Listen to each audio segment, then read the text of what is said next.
така. Истината за жаба могила, реални събития и мистерии.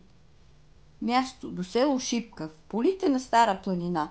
Откритие. Археологическите разкопки започват през 70-те години под ръководството на археолога Георги Китов. Какво откриват археолозите? Жаба могила се оказва една от най-големите тракийски гробници, откривани някога в България. Това, което е шокирало изследователите тогава. Масивен подземен тунел, водещ към няколко помещения. Централна зала с огромен каменен саркофаг. Златни, сребърни и бронзови предмети, керамика, украшения. Следи от ритуални жертвоприношения, включително коне. Това по-скоро тракийски, да. Стени, подредени в астрономическа ориентация. Стенопис в една от камерите, който днес е почти унищожен. Но интересното е друго. Няма открито тяло. Мистериите. Първо. Празният гроб. Очаква се, че в саркофага трябва да има тяло на важен владетел, но няма нищо. Теория. Погребане в друга, по-дълбока камера, която не е открита. Или погребението е било символично, а тялото никога не е било там. Загадъчният втори вход.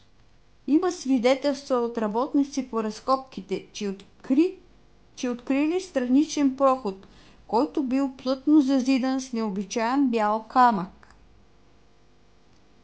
Когато се опитали да го отворят, машината блокира. Археолозите решили да не продължават нататък, може би от страх, липса на финансиране или защото не е трябвало. Символи и ориентири към звездите. Жаба могила не е просто гроб. Сградата е построена така, че входът ти сочи точно към изгрева в деня на лятното слънцестояние.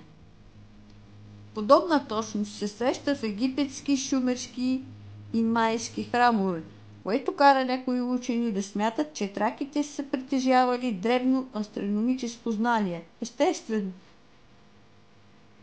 Свидетелства от местни хора. Някои възрастни от селото разказват, че в нощта на пълнолуние над могилата се появява нещо като светеща мъгла. Представи си.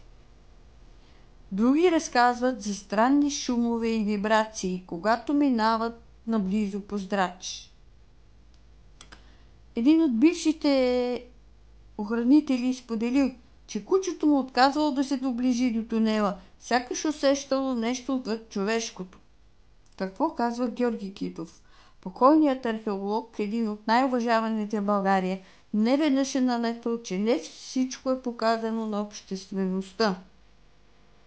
Цитат от интервю. Жаба могила е само върхът на айсберга. Под нея има нещо по-дълбоко, но дали някой ще има смелостта да го разкрие? И заключението е: Жаба могила е неразгадана тайна, опита с истински факти, скрити тунели и въпроси без отговор.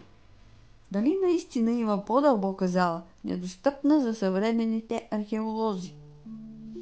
Или може би някой още в древността я е скрил нарочно, за да не бъде намерена никога. Много интересно.